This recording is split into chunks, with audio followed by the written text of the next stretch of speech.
Today we take a closer look at Egyptian President El-Sisi's European tour, aimed at strengthening ties with key European nations.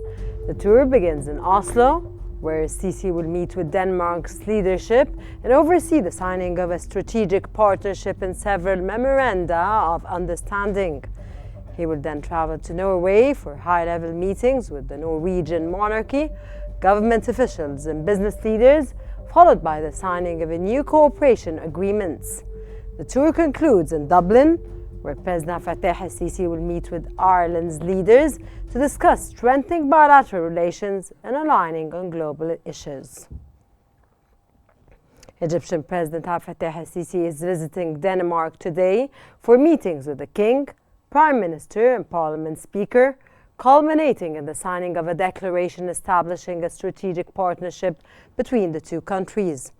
During his trip, President El-Sisi will participate in economic discussions and witness the signing of the several memoranda of understanding on collaborative initiatives.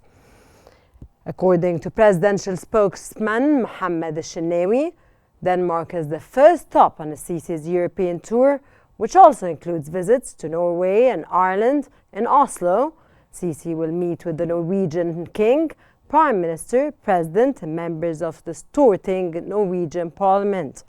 He will also engage with chairpersons of Norwegian companies operating in Egypt and oversee the signing of cooperation agreements.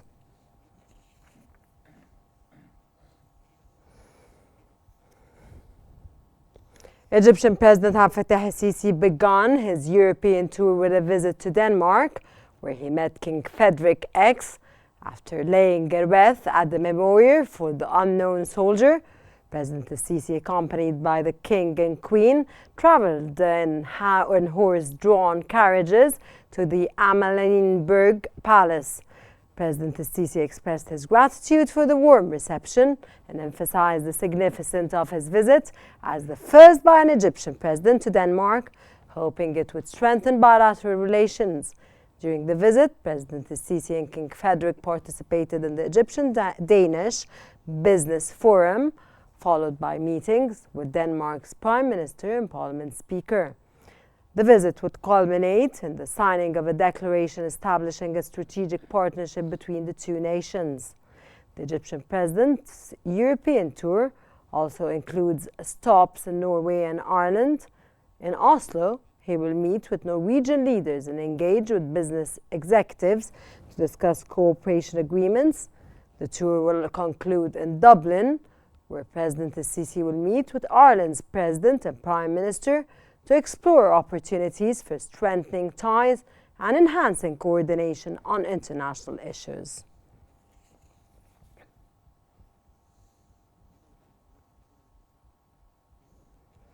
Egyptian-Danish relations are undergoing significant growth, marked by strengthened cooperation across various sectors. This progress is evident in the political engagement between the two countries, with both sides committing to exchange views on international issues of mutual interest and coordinate positions on key global challenges. During Egyptian President El-Sisi's recent visit to Denmark, the relations between the two countries were described as excellent, with Egypt being recognized as a key partner in areas such as sustainable development, renewable energy, infrastructure, health, food security, and climate change. Both nations also agreed to intensify efforts in combating extremism and terrorism to promote regional stability. A key moment of the visit was a meeting between President El-Sisi and King Frederick X of Denmark, where a high-level reception was held. President El-Sisi expressed his gratitude for the warm welcome and emphasized the significance of his visit as the first by an Egyptian president to Denmark. He expressed hopes that the visit would further strengthen bilateral ties across various sectors, fostering deeper political, culture, and commercial collaboration.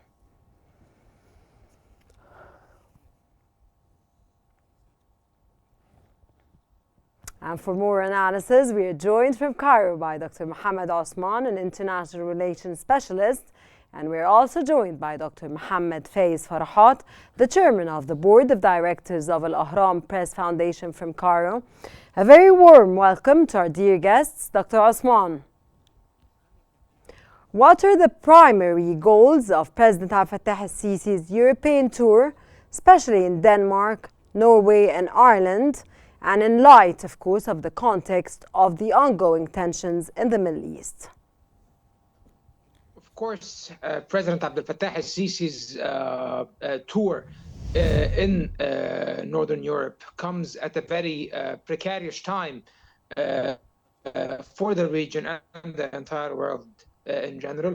Of course, the main focus of His Excellency's tour, European tour, is the bilateral aspect of Egyptian relations with these three respective countries, three very important countries. For example, Egypt shares a very strong relationship with Denmark, as demonstrated today by President El-Sisi's meeting with His Majesty King Frederick of Denmark, and of course his meetings as well with the heads of several important companies, multinational companies, including the CEO of Maersk, the world's largest freight transportation company in the world, and of course which has significant investments and presence in Egyptian port facilities. Also, Egypt's President El-Sisi's planned visits to Oslo, Norway, to meet with Prime Minister Støre and King Harald of Norway as well in Oslo, which will also focus on the bilateral economic and political relationship, and also, I believe, will tackle regional issues. The same, of course, with his final visit, the final destination of his visit, which will be to the Irish capital, Dublin, to meet with President Higgins and Prime Minister Harris, which also will tackle the bilateral relationship and the situation in the Middle East. And of course, we do know that Norway and Ireland in specific have taken very strong stances on the Palestinian subject and have expressed full solidarity with the Palestinian people in their plight and in the aggression they are facing from the Israeli onslaught and aggression on Gaza. And of course, we can expect that Egyptian positions and the positions of these governments, especially Norway and Ireland, will align during President El-Sisi's summits with the prime ministers and heads of states of both Norway and Ireland, and probably with Denmark as well. Okay, Dr. Farahat, how might the new strategic partnerships impact Egypt's economy and international standing, sir?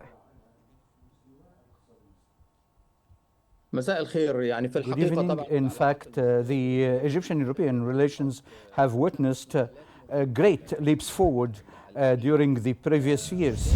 And the European Circle is very much attended to by the Egyptian state and by the Egyptian Foreign Ministry. It's one of the very important circles of movement of Egypt historically for Egypt. And within that circle, there are a lot of strategic interests regarding economy, because the European economies are still very important and with high weight in the global economy. Strategically also, the European powers are playing a very pivotal role in the global order. Based on all these elements, the deepening and strengthening of the strategic partnerships between Egypt and the European countries is reflecting on the Egyptian interests, and the Egyptian-European interests are very much bound to this. From the economic viewpoint, you know that Egypt is highly connected institutionally with the European economies, collectively, individually, and bilaterally. There is the Euro-Mediterranean partnership, and Egypt is an important partner of this partnership. There are other direct bilateral partnerships. So deepening the partnerships will be reflected on the Egyptian economy and the economic relations between Egypt and the European powers in general.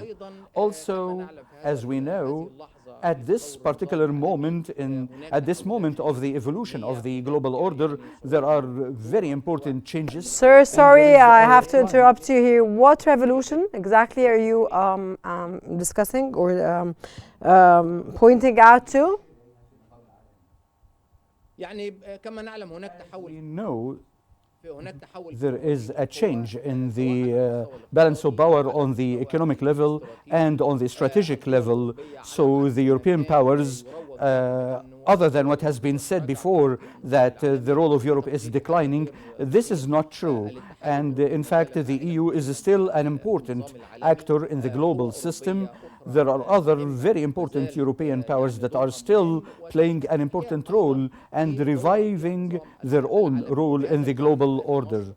And in this context, Egypt is helping diversifying its connections with the global actors. This is one of the main pillars of the movement of the Egyptian state on the foreign level.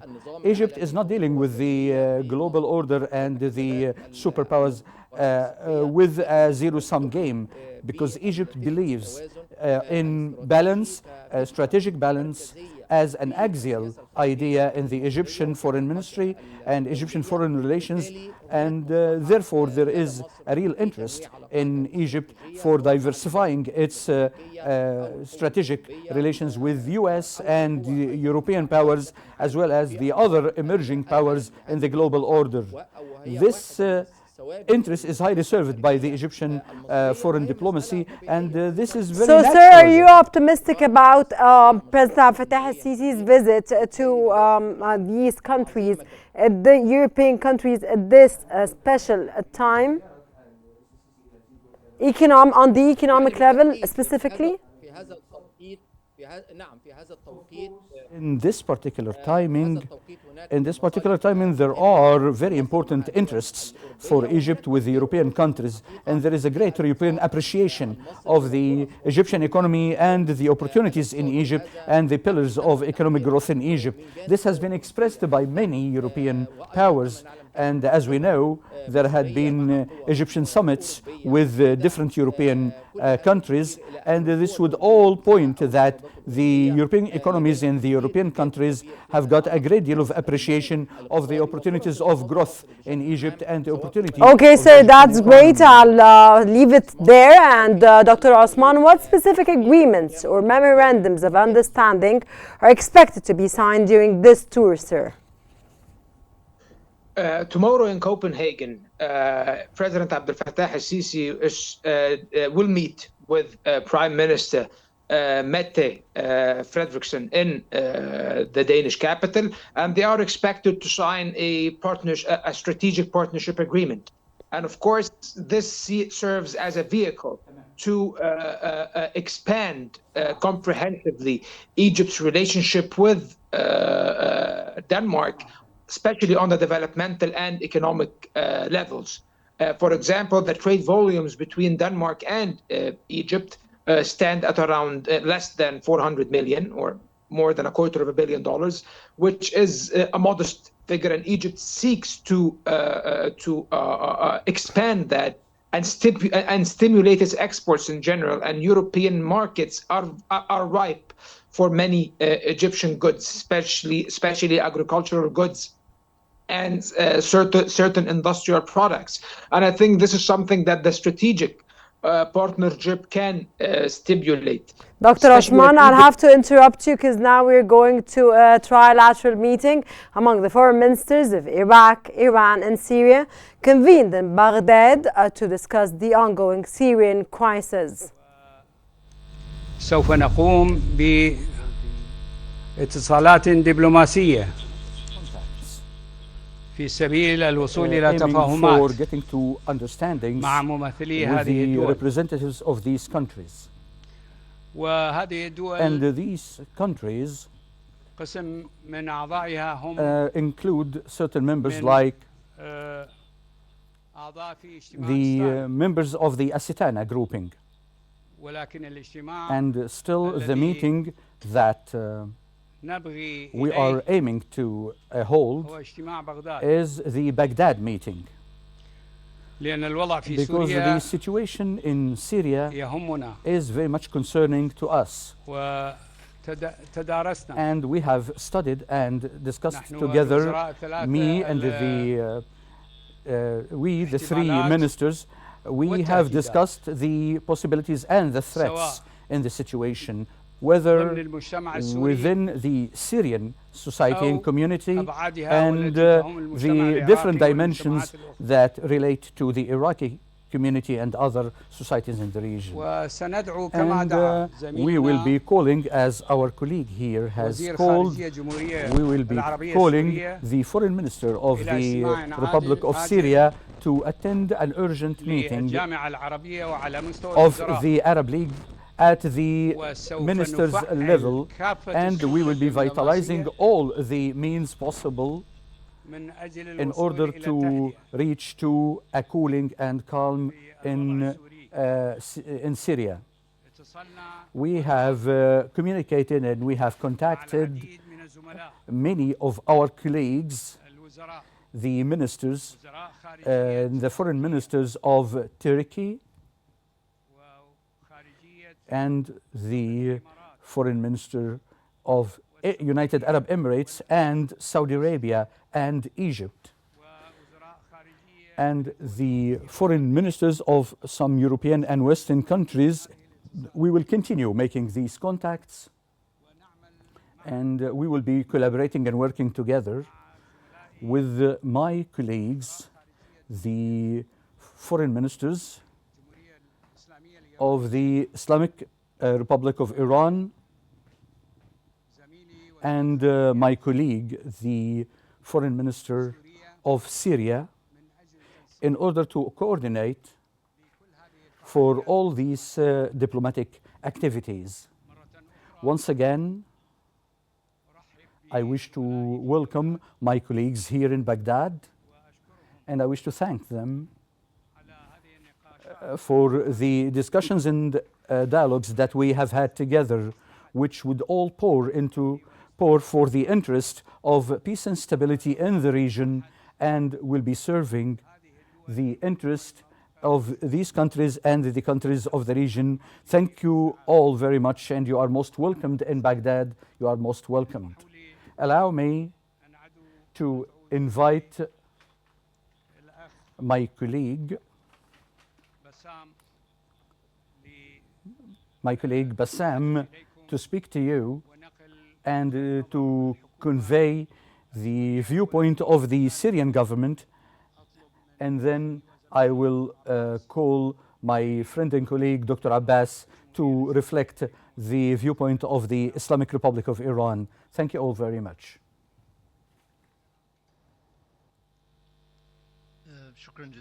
Thank you very much. Thank you, my dear brother, Fuad, the Foreign Minister of Iraq. In fact, I have had this morning some meetings with the Iraqi leadership, with the President, the Prime Minister, and the Speaker of the Parliament. And I also had meetings and discussions with my brother, the Foreign Minister of Iraq, and the Foreign Minister of Iran. And these were very important talks and discussions that were revolving all about the most recent developments in Syria, which is resulting from the continuity of the terrorist attack that started on the 27th of November. The HTS, the Nusra Front, which is listed as a terrorist entity by the Security Council, in addition to other terrorist organizations attacking Aleppo, Idlib, and Hama, and now Homs. So their attacks were totally condemned and totally criticized. I have explained to all those I met with the field developments and the security threats, as well as the humanitarian situation, especially as this terrorist attack has led to a huge wave of displacement of people and residents of these areas. I have also highlighted the efforts made by the government, the Syrian government's institutions, to secure the humanitarian needs of the people and to continue providing the basic services in the areas that became out of control. And I have emphasized that the Arab Syrian armed forces in Arab Syrian army are doing their national duty to confront this terrorist attack because it was forced to introduce certain operations that balance the tactics of the battle and to reposition themselves. We have emphasized the continuity of the army to continue its duty against anybody who would dare to think of jeopardizing the peace and stability of Syrians. I have emphasized also that the entities behind this terrorist attack are violating clearly the resolutions of the United Nations and Security Council relevant to combating terrorism, and also the agreements that has been approved in the context of the Asitana process. We have emphasized that this grave terrorist threat is not only a threat to the peace and security of Syria, but also a threat to the peace and security of all the countries of the region. I have presented clearly all the elements of the regional intervention and international intervention happening in all the elements of what is happening now in Syria.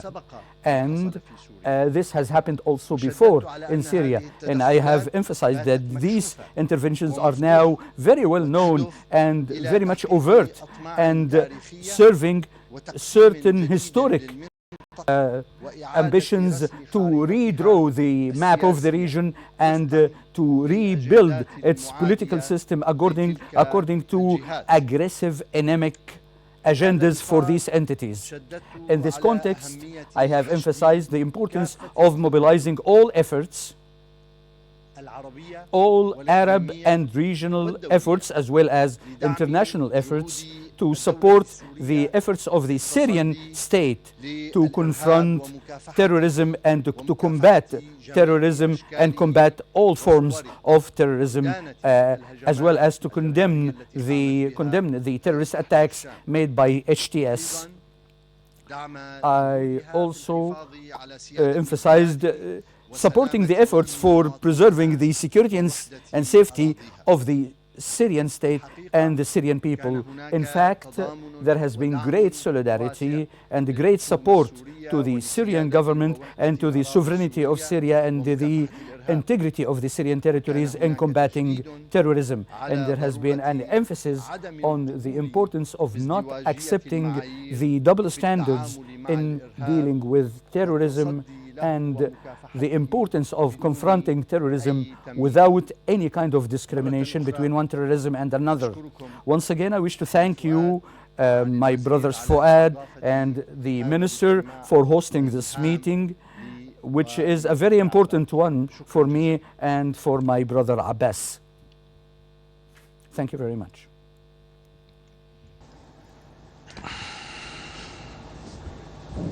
بسم الله الرحمن الرحيم. بادئ ذي بادئ، أود أن أتقدم بالشكر الجزيل على استضافة هذا الاجتماع المهم من قبل أخي العزيز السيد فؤاد حسين Fuad Hussein, my dear brother Fuad Hussein, the foreign minister of Iraq. Today I've had very important meetings in Baghdad with the president of Iraq, the prime minister and the foreign minister, and we spoke about the bilateral relations between the two countries, and particularly we tackled the most recent developments in Syria. Thank God the relations between Iran and Iraq are moving in a very positive way after the successful visit by Dr. Kazishkian to Baghdad, and this visit that included Erbil, Basra, because the relations between Iran and Iraq are moving in a very good course, and the agreements reached in this visit by the Iranian president are now being implemented, and we have agreed to take more steps into this line.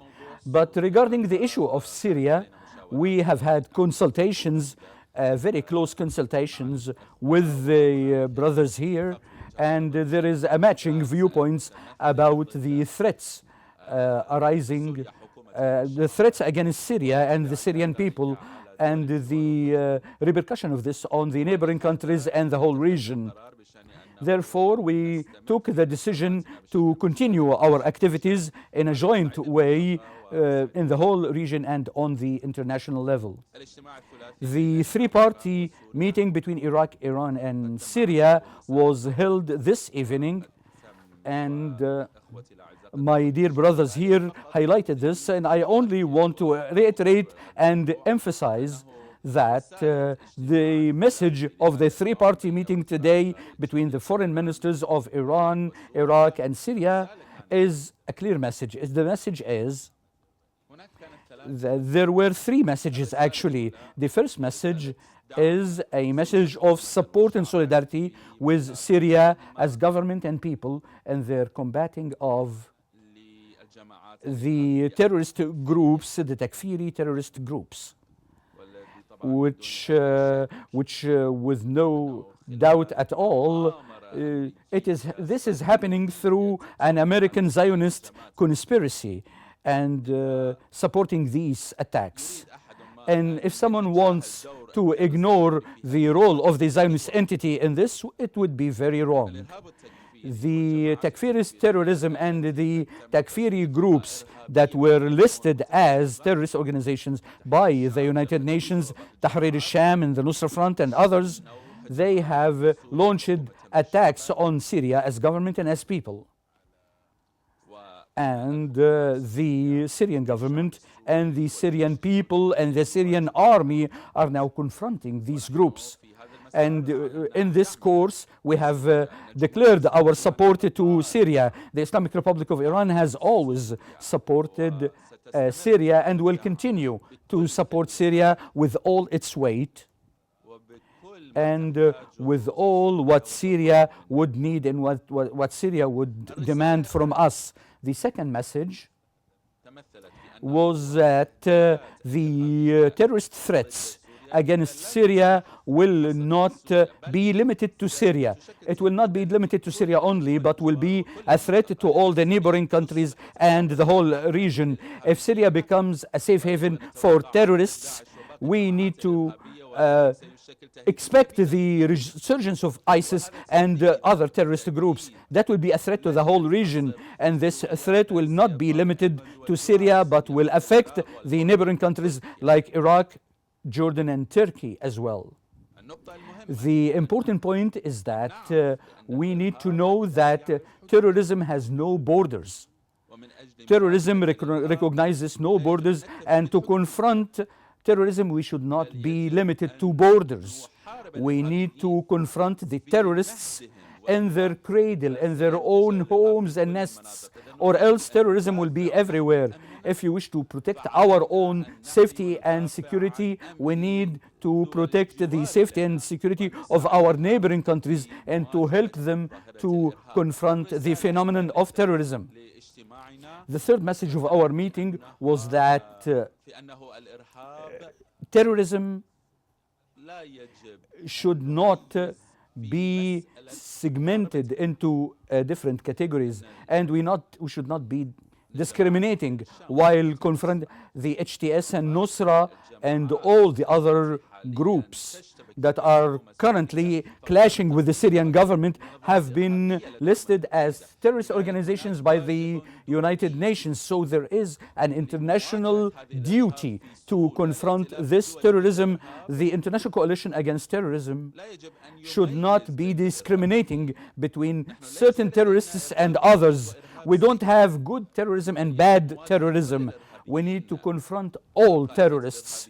And the terrorism list has been defined and decided by the United Nations. Therefore, the countries that are not moving against these movements by the terrorist organizations and remain silent about this or supporting these terrorist groups, they are responsible for what's happening and they should be held accountable for what's happening. Why are you confronting terrorism in the places where your interests are and not confronting terrorism and other places whom would be harming their interests if they do. So Iraq is a victim to terrorism. Iran has been and still is victim to terrorism. Syria is a victim to terrorism. We need to collaborate all our joint efforts against terrorism, and the international community should support the efforts of this region against terrorism, especially the takfirist terrorism that we are witnessing today in Syria, and which is continuing to commit the crimes in Syria. Once again, I wish to thank my colleague Fuad Hussein for hosting this meeting, and I hope that such meetings continue. And I also wish to thank the initiatives made by Iraq and the proposals presented by Iraq about holding meetings and doing diplomatic movements. We wish to thank Iraq for its diplomatic movements, and Iraq can count on the Islamic Republic of Iran in this context. The Islamic Republic of Iran is supporting all the diplomatic efforts to restore calm and stability in this region according to the security and political agreements signed in this region. Thank you all very much.